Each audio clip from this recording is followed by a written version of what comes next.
வணக்கம் நேயர்களே, தஞ்சாவூர் சமையல் சந்தோஷினி. வாங்க, பரங்கிக்காயும் கொண்டக்கடலையும் போட்டு ஒரு மசாலா பண்ணலாம். அதுக்கு வெங்காயம் அரைஞ்சி வச்சுருக்கேன், கருவேப்பிலை, கொத்தமல்லி, தேங்காய், இஞ்சி, பூண்டு அரைச்சி வச்சுருக்காங்க. இதில் மிளகாத்தூள், கரம் மசாலா, மஞ்சத்தூள், பொரிக்கிறதுக்கு ஆயில், மசாலா பண்ணுறதுக்கு ஆயில், அடுப்பில் கடாய் போட்டு ஆயில் ஊற்றிருக்காங்க. வாங்க, கொஞ்சமாக சோம்புத்தூள் போட்டிருக்கேங்க. இப்போ வெங்காயம் போட்டுடலாம்.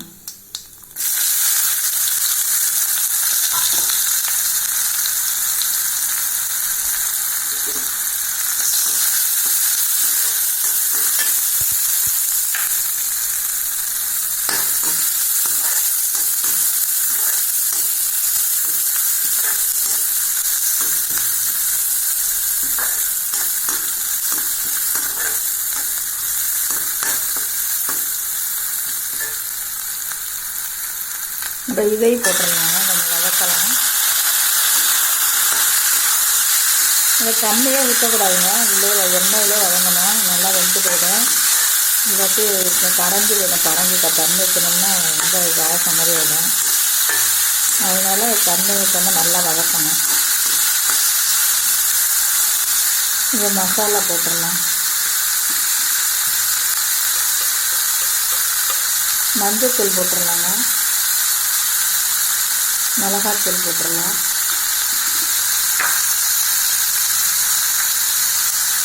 கரம் மசாலாங்க,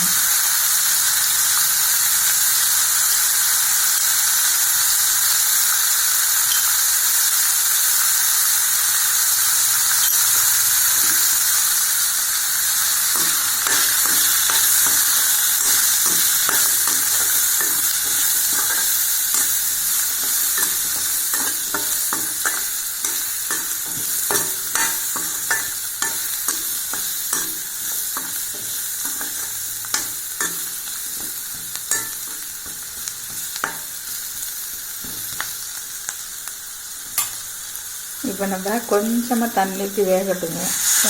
அது ரொம்ப ஊற்றக்கூடாதுங்க, வேகட்டும்.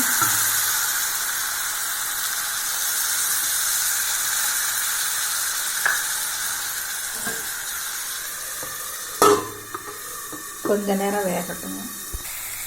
இப்போ நம்ம உப்பு போட்டுடலாங்க. தேங்காய், இஞ்சி, பூண்டு அரைச்சி ஊற்றிடலாம்.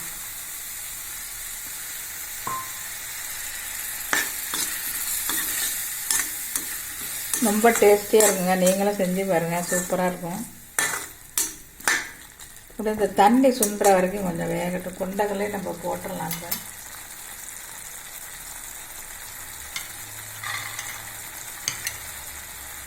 கொண்டக்கடலை வேக வச்சதுங்க. இதில் உப்பு நான் பெருங்காயமெல்லாம் போட்டு வேக வச்சிடணும். வாய் விட்டு வேக வச்சதும் இதில் போட்டுடலாம். கருவேப்பிலை போட்டுடலாம்.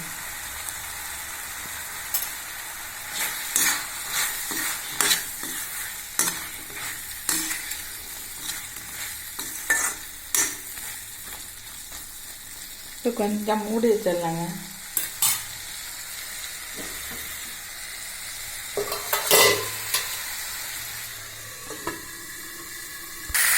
இந்த பரங்கிக்காய் கொண்டக்கடலை மசாலா ரெடி ஆகிட்டுங்க.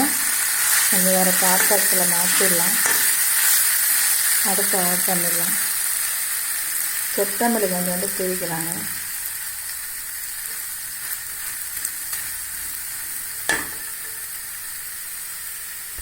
இப்போ நம்ம கொத்தமல்லி தூவி வச்சுங்க. சூப்பராக இருக்குது பாருங்கள், கொண்டக்கடலை பரங்கிக்காய்